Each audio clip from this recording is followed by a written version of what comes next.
It's alive. Oh, it's alive. It's alive. It's alive. It's alive. Oh, in the name of God.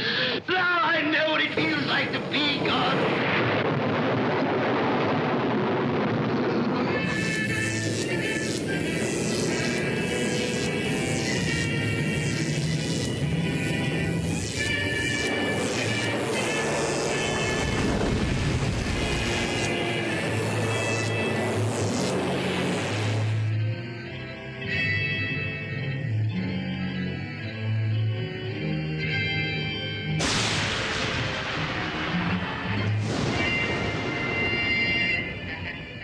Sometimes I think we film historians are a bit like mad scientists, poking around in dusty vaults, stitching together our research, trying to give a jolt of new life to Hollywood's forgotten heritage. Fortunately, one film that's never been forgotten is James Whale's Frankenstein, one of the most influential and imitated motion pictures of all time.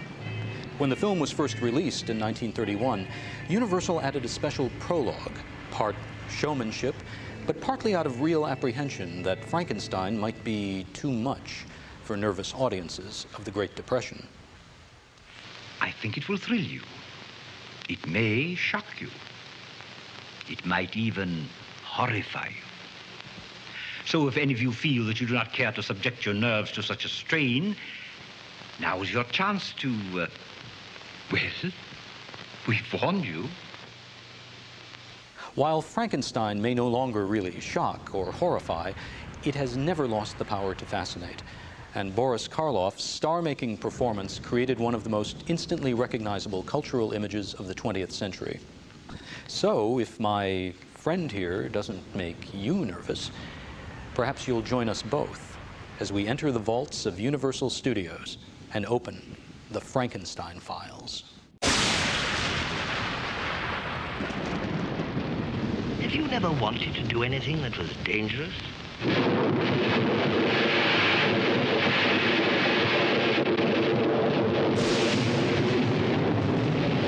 Karloff's performance is definitely unique and one of the great performances, in my estimation, in film. My father always referred to the monster as his very best friend. It's simply the most powerful character makeup ever created for the movies, ever. I wanted to be Dr. Frankenstein, you know, I wanted to be the guy who made the monsters, and those films were the ones that just inspired me. Most people have come to know the story of Frankenstein through the medium of motion pictures, especially the films produced by Universal and starring Boris Karloff. But the original tale was the work of a precocious teenaged writer, Mary Wollstonecraft Shelley. Published anonymously in its first edition, Frankenstein, or the Modern Prometheus, was the result of a literary parlor game she played with Percy Shelley and Lord Byron during a rainy vacation in Switzerland in the summer of 1816. Come, Mary. Come and watch the storm. You know how lightning alarms me. They were all holed up in there. The weather was bad, and somebody came up with the idea, I think it might have been Percy or Lord Byron, that they should have a writing contest. Frightened of thunder, fearful of the dark, and yet you have written a tale that sent my blood into icy creeps. Look at her, Shelley. Can you believe that bland and lovely brow conceived of Frankenstein? A monster created from cadavers out of rifled graves? We're so used to the Hollywood version of Frankenstein, the Universal picture, with all of the electrical apparatus and the tremendous production value. Well, of course, Mary Shelley, when she wrote the book back in the early 19th century, described it somewhat differently, and if I may read just a paragraph, it leaves a great deal up to the imagination. It was on a dreary night of November that I beheld the accomplishment of my toils. With an anxiety that almost amounted to agony, I collected the instruments of life around me that I might infuse a spark of being into the lifeless thing that lay at my feet. It was already 1 in the morning. The rain pattered dismally against the panes, and my candle was nearly burnt out when, by the glimmer of the half-extinguished light, I saw the dull yellow eye of the creature open. It breathed hard, and a convulsive motion agitated its limbs. And then she goes on. She left it deliberately vague, but you're not quite sure whether there was some black magic involved or whether there was some vague elixir or something, certainly not by, you know, thunder, lightning, electrical impulses, and so forth and so on. There was none of that. There's certainly many dimensions to this story. You know, we can talk about Faust, we can talk about the overachiever, we can talk about man trying to emulate God. There's so many aspects, which I think is the keynote as to why this particular idea has transcended time. The novel was perfect for stage dramatization, and playwrights realized this right off the bat. It was just a few years after the novel was published that the plays started coming forth. In 1823, I believe, Richard Peake presented Presumption, which was the fate of Frankenstein, which actually was quite a melodramatic offering. It starred as the monster an actor named Thomas Potter Cook, who became in the 1800s pretty much what Boris Karloff became in the 1900s. He became typecast playing the Frankenstein monster in all kinds of revivals of that play, in other plays. The stage production that most influenced Universal's film was the version written in 1927 by Peggy Webling and produced by the British actor-manager Hamilton Deane. Deane himself played the monster. Film historian and former actor Ivan Butler was a member of Deane's company. And he had to rely wholly, of course, on stage makeup, which is quite effective. Mixtures of greens and yellows and blues and a matted wig on the top. He was as tall as I am, and he wore lifters under his shoes to make him a bit taller still, and he looked enormous. Hamilton Deane in the stage production actually was dressed very much like, he was the monster, the creature, very much like Henry Frankenstein, the creator. They dressed very, very closely, and once again it was the kind of the mirror image bit.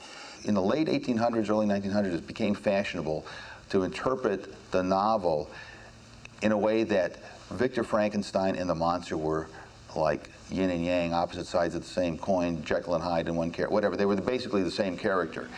Deane played Frankenstein in repertory with his production of Dracula, which partly formed the basis of the Universal film starring Bela Lugosi. But unlike Dracula, the Frankenstein monster was a sympathetic character. There was this touch of pathos with regard to the monster. You know, he was to be pitied. He didn't ask to be brought forth into the world, and there he was. And because of his appearance, which was not his doing, that no matter where he went or what he did, people were frightened of him. He threw a dove out of the window. We had a cage full of doves and one stuffed one. And Deane used to get very, very angry when he couldn't get hold of the stuffed dove, because all the other doves were saying, "What are you doing?" So, and he used to throw it out of the window and say, he never said fly, he said floy, floy. It's the most peculiar accent he had. Deane staged his melodrama with almost none of the special effects that would later become standard. His creation scene was a masterpiece of theatrical understatement. You just saw him move, and then he got up. Well, he got up very effectively.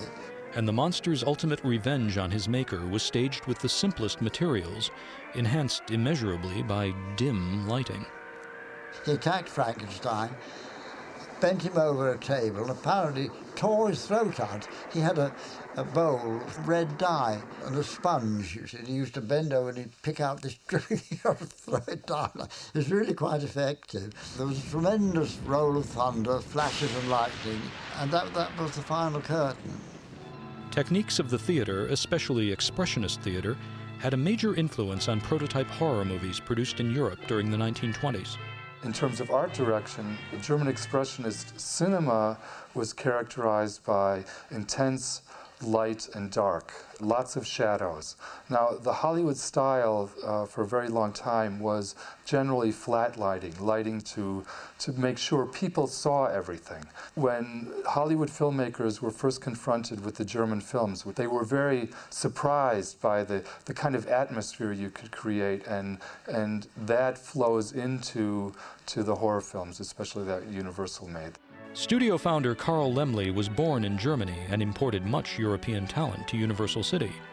It was his son, Carl Jr., who was most attracted to horror themes, much to his father's initial disapproval. But the runaway success of Dracula was all that was needed for Junior Laemmle to have his way with horror films. Frankenstein, another classic, was the obvious next choice. Frankenstein was originally a project to be directed by Robert Florey and to star Bela Lugosi. Bela Lugosi was a hot actor. He'd just come off of Dracula, so it was, again, a logical choice. And Florey claimed that some of the scenario, if not all of it, was basically his idea. Robert Florey was a Franco-American. He had grown up partially in France and had started out in the 20s making interesting little experimental films that were very strongly influenced by German Expressionism. The Cabinet of Dr. Caligari starred Werner Krauss and Conrad Veidt in a tale of mind control, madness, and murder. It was one of Florey's favorite Expressionist films and a model for his proposed Frankenstein.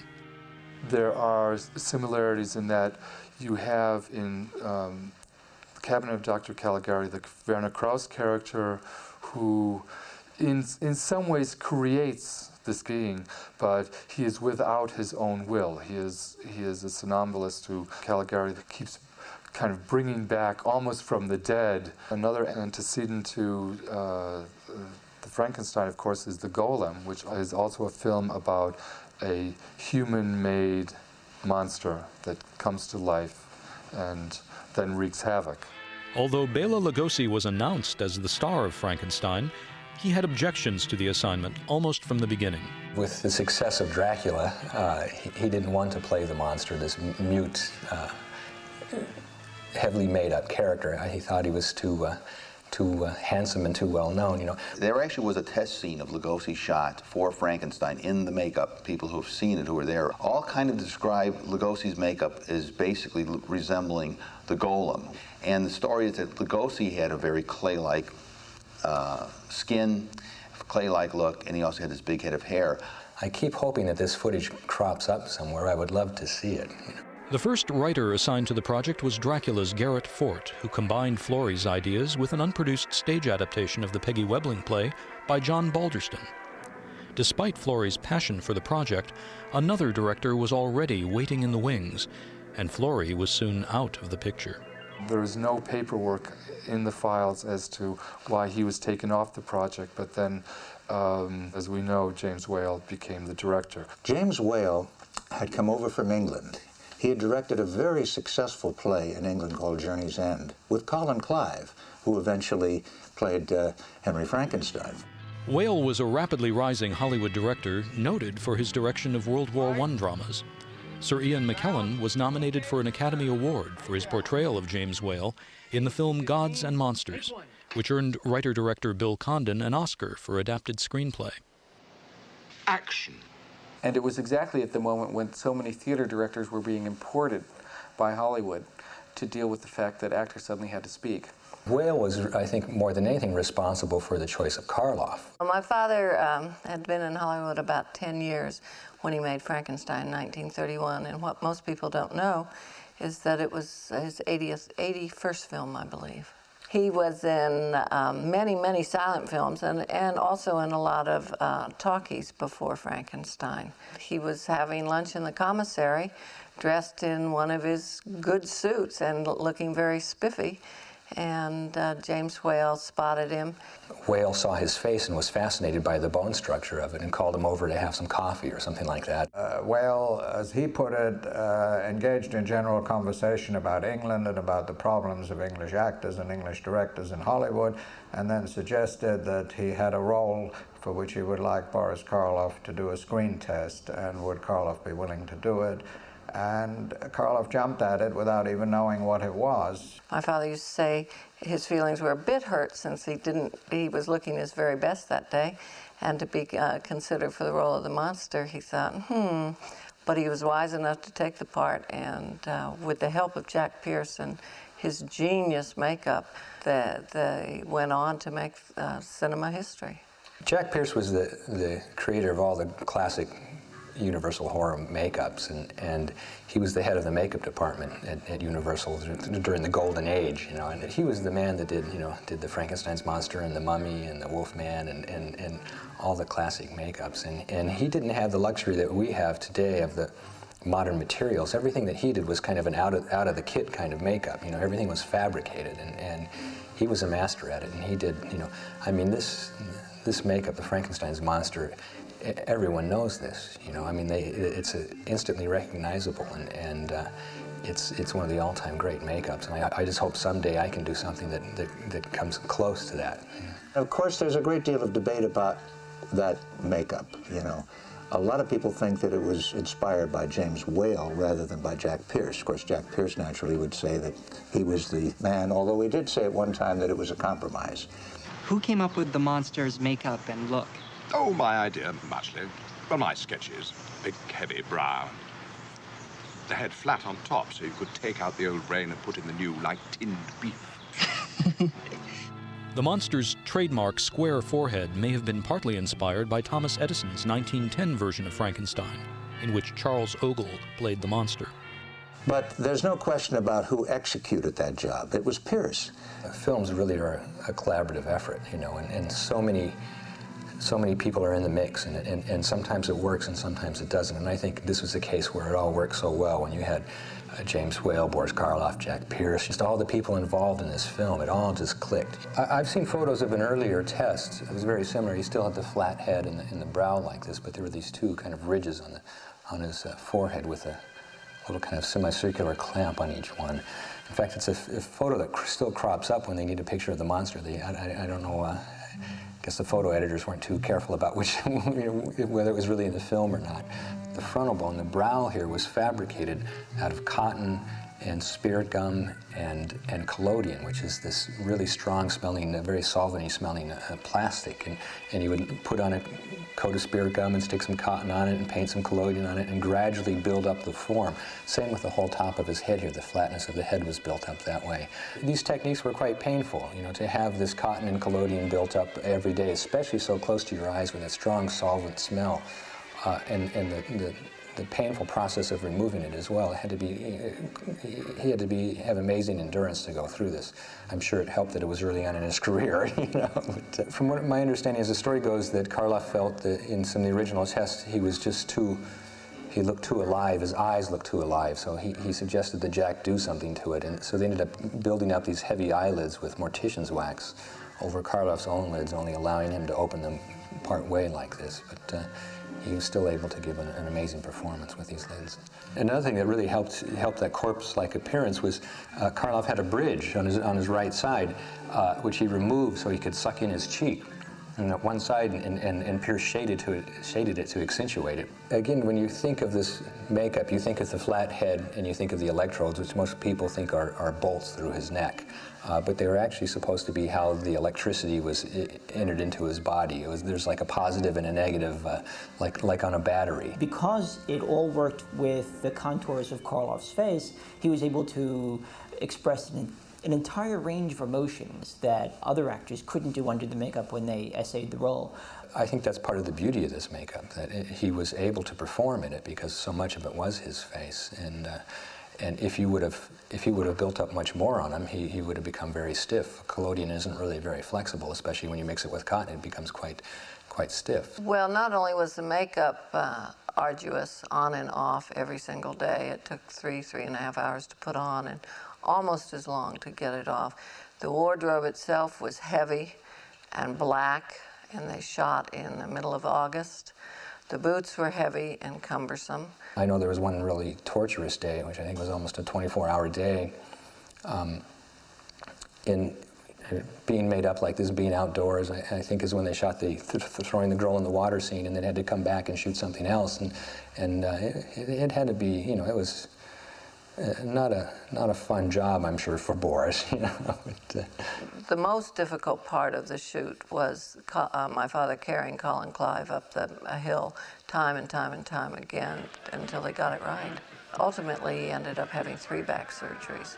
He really suffered for the rest of his life physically because of just the physical difficulties in shooting that film. Designer Herman Rossi originally conceived a futuristic look for Frankenstein, but in collaboration with art director Charles Hall and director Whale, the film took on a distinctly Gothic look, with angles and shadows in keeping with Robert Florey's initial expressionist vision. The concept of the burning windmill also originated with Florey, who felt the laboratory should also be situated in the mill. Pre-production concepts for the monster itself by Hall and Rossi were obviously discarded by director Whale, an experienced production designer in his own right. He was very meticulous about every shadow and every camera setup and the way that the frame is filled so completely to the top. And there's an amazing verticality to the design of his sets. Emotionally, so much of Frankenstein leads up to that moment when the monster sees the sun for the first time and reaches up, trying to touch it. And it feels as though you wonder if the whole verticality of the movie wasn't designed by Whale just to get you to that moment. The sizzling laboratory equipment was the handiwork of Kenneth Strickfaden, a Santa Monica inventor who put his mark on mad scientist laboratories for all time. The original machines would continue to put in movie appearances until the 1970s. Karloff was fourth billed in a cast headed by Colin Clive, an actor whose anguished roles sadly reflected his own inner turmoil. James Whale chose him over the previously considered Leslie Howard. Colin Clive, who played Henry Frankenstein, was a very Baroque personality, having rather a Jekyll Hyde personality, a Jekyll when he was sober. And really the whole company of Frankenstein was apprehensive at the time the film was made that Clive might begin drinking and become Mr. Hyde, if you will, one night in Hollywood, and it would greatly endanger the picture. But Whale handled him with great sensitivity. American actress Mae Clarke played Frankenstein's fiancée Elizabeth and shared her memories with film historian Gregory Mank. Mae Clarke was still very much the actress. In fact, she insisted on acting out scenes from Frankenstein in her little cottage bungalow at the motion picture home. And she got up and did the monster. She relished playing the monster. She went marching across the room with the monster steps. And she acted out his discovery of light and raised her hands to the skylight. And she was really quite good. She made a good monster. Mae Clarke adored James Whale. She said he was the pluperfect gentleman and the genius, is the way that she described him. He had directed her previously in Waterloo Bridge, in which he had a wonderful part as Myra, the streetwalker who dies in World War I. And so she already had a great relationship with Whale. She said that he was involved in every capacity of production. He'd be up on the boom crane tower, he'd be in the sound room, he had his finger on every single pulse of the picture. She talked about Colin Clive, whom she had great sympathy and empathy for. She said that he was the handsomest man she ever saw and also the saddest. And she had great sympathy for the torment that drove him to an early death. She very much admired Boris Karloff. She said, dear Boris Karloff was a pussycat. In her great scene with Karloff, where they're in the boudoir and the monster comes through and stalks behind her and roars at her, and she screams, that she was terrified. She really was scared of him at that point, and she said to him, if I turn around and see you, I'm afraid how I'm going to react. And so Boris said, well, I tell you what we'll do, Mae. You just keep your eye on my upstage, away from camera, little finger, and I'll wiggle it. And you'll see the monster wiggling his finger and know it's just Boris in makeup. And she said, so he did wiggle his little finger, which was a little finger compared to the rest of him, and that she got through the scene all right. Actor Edward Van Sloan, who had played the role of Professor Van Helsing in Dracula on stage and screen, brought a similar note of moral authority to the role of Dr. Waldman. Next to Boris Karloff, 7-year-old Marilyn Harris gave the film's most poignant performance. Would you like one of my flowers? Marilyn had an immediate rapport with Boris Karloff. She said that on the morning that the company assembled at Universal to go on location to Malibu Lake for the scene, there was this little parade of limousines, and that out came the monster, and she, at the age of 7, ran right up to him and took his hand and said, may I drive with you? And Boris Karloff said, would you, darling? I mean, here was this child who was terrified of her mother, but who instinctively loved the monster. And she said it was like magic. And the magic really carries over to the scene. Karloff protested throwing Marilyn into the lake. He wanted James Whale to change the script. Karloff's idea was, why can't the monster just show his basic innocence by playing with the child and not having anything awful come of it? James Whale said, well, you see, it's all part of the ritual. This has to happen to show the tragedy of the monster. So Karloff, of course, accepted it. But when he did pick up Marilyn and throw her into the lake, she didn't sink. And so James Whale went up to her and he said, "I'll give you anything you want if you'll do this scene over again." And Marilyn said, "All right, I know what I want." He said, "What?" She said, "A dozen hard-boiled eggs," because her mother always had her on a diet. So, sure enough, Boris Karloff threw her again into the lake, farther, and later she received her present from James Whale. It was 24 hard-boiled eggs. As Frankenstein's demented assistant, the former Broadway actor Dwight Fry followed an equally bizarre role for Universal as the insect-eating madman in Dracula. The character of Fritz, not in the novel, originated in the earliest stage productions of Frankenstein. I don't know how James Whale found my father, really. I mean, I don't know whether he saw Dracula and thought that was a good idea, he would be a good idea for Fritz, or whether he had seen some other of my dad's work, I don't know. But James Whale became, ultimately, during and after the making of Frankenstein, a champion of my father's, and put him in, he was in 5 different James Whale films throughout his career. But the versatile actor was soon typecast in over-the-top horror roles. I think it is true that the larger-than-life figures that he may have played on film result from his character work and his acting work on Broadway, where you do have to project something more than just your own self. You have to be bigger than life on the stage. They're all weird and they're all crazy, and they're to one extent or another, but they are different from each other. I think the first time I saw them, he was watching my reaction quite carefully. I was probably 6 at the time.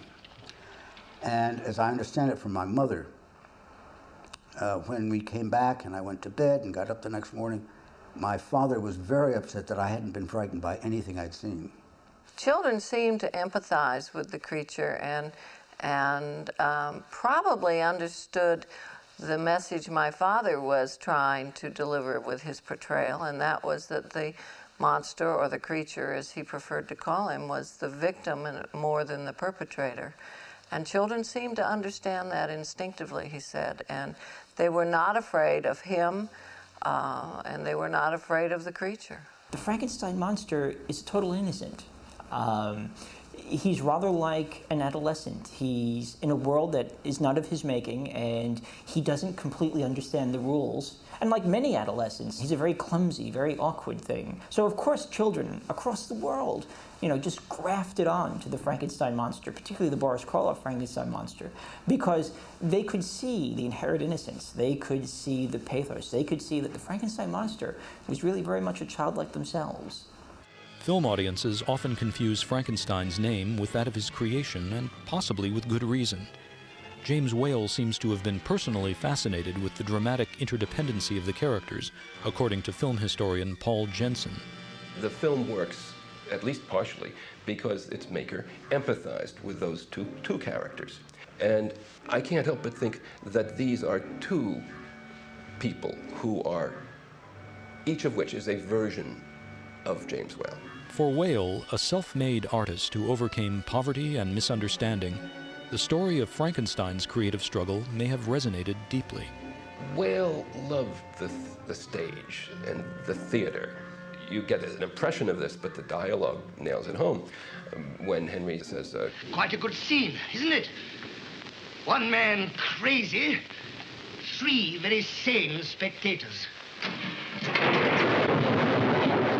The whole idea of it being a stage setting, and he's the orchestrator of it, Whale brought out of or found in the situation something that I don't think other directors would have bothered or recognized, and that is something that taps into his own sense of demonstration, of presentation, of theatricality.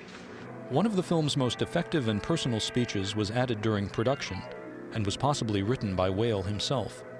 Where should we be if nobody tried to find out what lies beyond? You never wanted to look beyond the clouds and the stars, or to know what causes the trees to bud, and what changes the darkness into light. But if you talk like that, people call you crazy. Maybe Whale didn't write it, maybe Whale wrote it, I don't know. But it wasn't in the shooting script. But it's one of the most important scenes in the film. So Whale must have wanted it there, and that's where this side of Henry is expressed. Sometimes I find that the scenes that don't contain the most dramatic action might reveal the director's style of work and his talent in ways that are unexpected if we look at them carefully, those scenes. One such scene in Frankenstein, for me, is the first conversation scene, the one between Victor and Elizabeth, where they're talking about Henry. It's a passive scene. So what does Whale do to try to make it seem alive or come alive? Take a look at that scene, because aside from the fact that it begins with 4 close-ups, which itself is unusual, instead of establishing long shot, we've got close-up of a framed photograph of Henry, close-up of the maid, close-up of Victor arriving, close-up of Elizabeth rising to greet him, and only then an establishing long shot.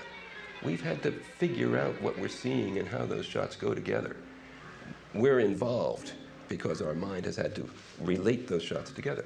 We have a scene that could be thrown away by a lesser director that is actually turned into a highly visual and cinematic scene.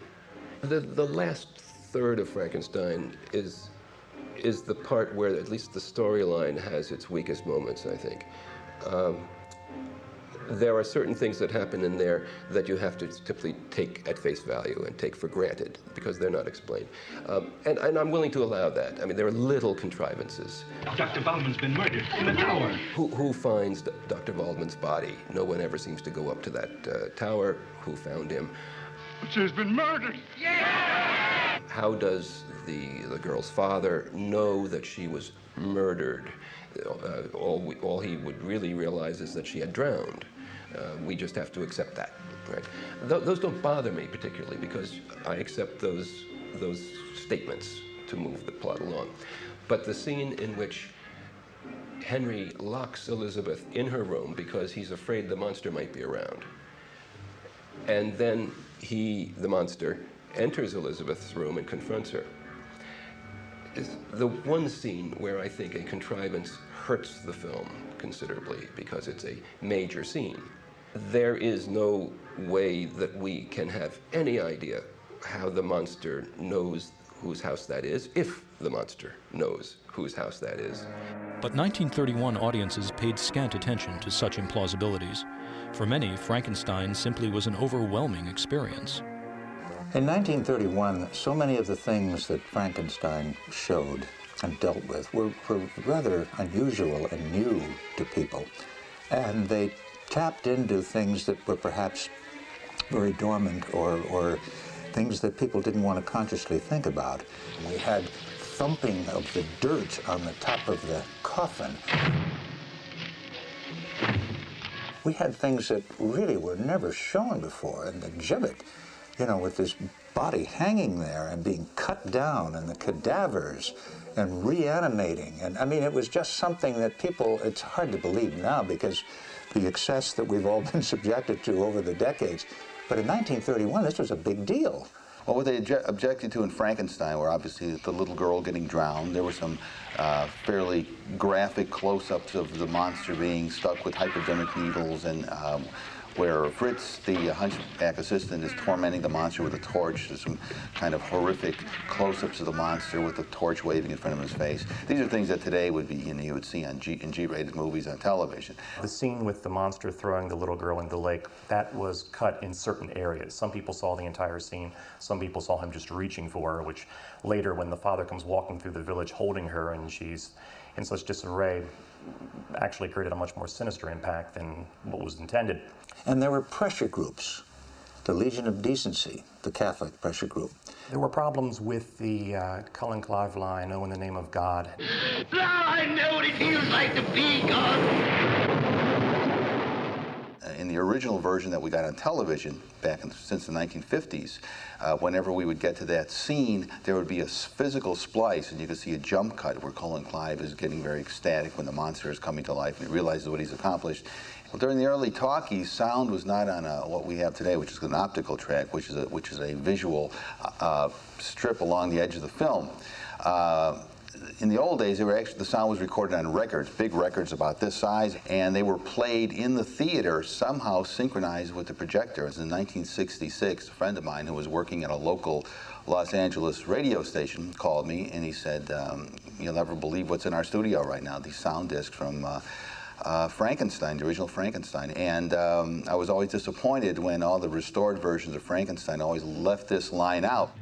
With or without the censored footage, Frankenstein was a sensation, and the monster became a major new Hollywood icon. Boris Karloff's stardom was assured, although in real life he had little in common with monsters. He was the antithesis of the roles that he played. He really was a cultured, well-educated, articulate, well-read English gentleman who earned his living scaring children and little old ladies. Robert Florey's initial uncredited enthusiasm for Frankenstein was finally rewarded with an acknowledgement on the French poster, and the chance to direct a highly stylized horror film in the expressionist manner. Murders in the Rue Morgue starred Bela Lugosi as a mad scientist destroyed by his own experiment and was partly filmed on the original Frankenstein sets. Universal spent 4 years developing a sequel to Frankenstein, and it was well worth the wait. In what was finally called Bride of Frankenstein, Karloff returned and brought a whole new dimension to the monster: speech. I love dead, hate living. You're wise in your generation. A talkative monster and the creation of his mate were both elements from the original Mary Shelley novel. She's alive! Alive! The Bride of Frankenstein.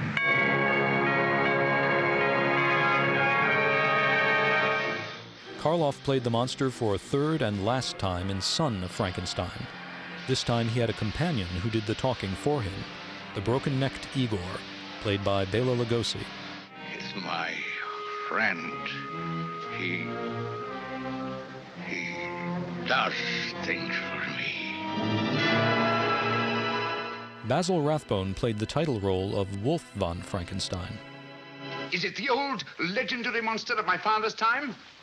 Or am I supposed to have whipped one up as a housewife whips up an omelet?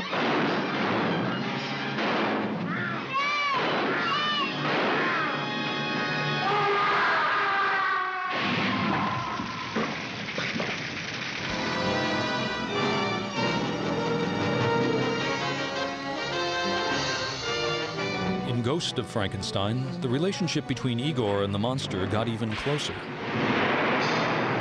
father was Frankenstein, that your mother was the Lightning. Much closer. I, Igor, will live forever.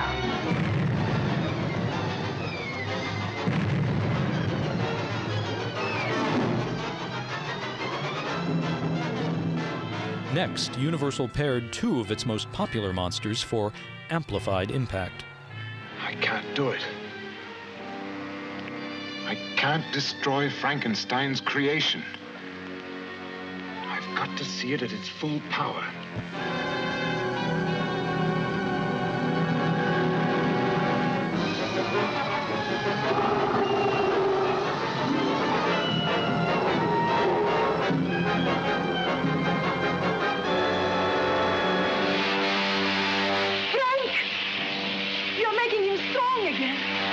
Since Bela Lugosi's brain had been sewn into the monster's head in the last film, it made some sense for Lugosi to finally play the monster himself, speaking in Igor's voice. But the effect was considered ridiculous by studio heads, and the monster was rendered voiceless again for the release print. Encouraged by the success of Frankenstein Meets the Wolfman, Universal pulled out all the stops with House of Frankenstein, featuring its entire stable of monsters, with the curious exception of the Mummy.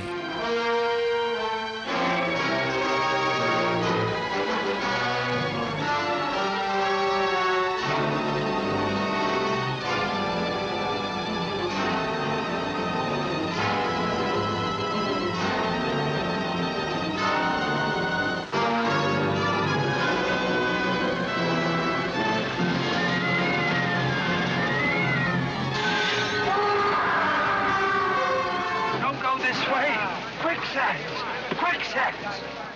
The creature was now played by former stuntman Glenn Strange in a halting, robotic manner. Boris Karloff, wisely avoiding career quicksand, made his final appearance in a Universal Frankenstein film.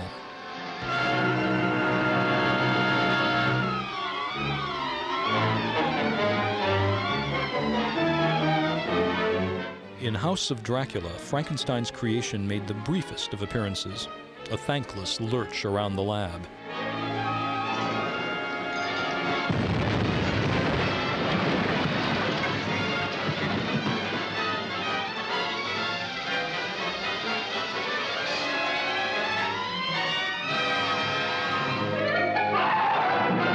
In Abbott and Costello Meet Frankenstein, the classic Universal monsters were reunited for an affectionate spoof, and for what many consider to be the best horror comedy ever made. Help me with this Excelsior. Come on, take it all out. Get it all out. Wow! Look out, kid! Cover it up! Come on.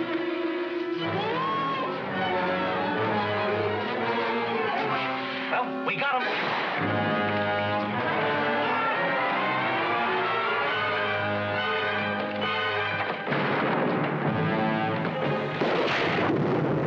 But the Frankenstein mystique didn't end with the films of the 30s and 40s. The Universal tradition has inspired generations of filmmakers, even to the present day. The evil of Frankenstein, the evil of a man who created a monster by crude surgery and harnessed the tempestuous forces of nature to give it life. The laboratory equipment in Gods and Monsters was no longer the work of Kenneth Strickfaden, but the Universal look was unmistakable.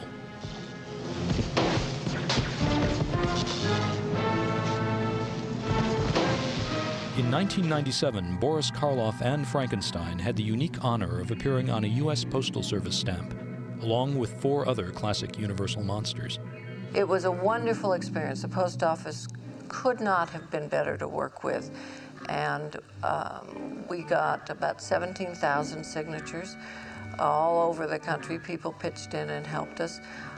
It was a very, very rewarding experience because people were so enthusiastic, and I think my father would be the one that would be most surprised and most pleased. He always stressed how grateful he was for having been given the opportunity by James Whale to play the monster, how it changed his whole life. He certainly had seen the opposite side of success for many, many years before fame came his way.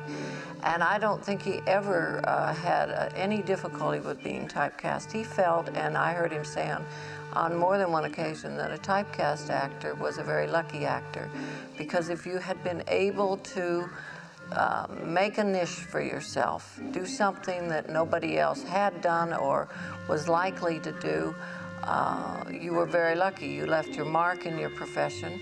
He truly felt being typecast was the luckiest thing that ever happened to him. In her introduction to the revised edition of Frankenstein in 1831, Mary Shelley instructed her hideous progeny to go forth into the world and prosper. Exactly 100 years later, Universal took her directive to heart and created the most successful movie monster of them all. The original advertising campaign for Frankenstein featured the tagline, "The monster is loose." And you know, it still is.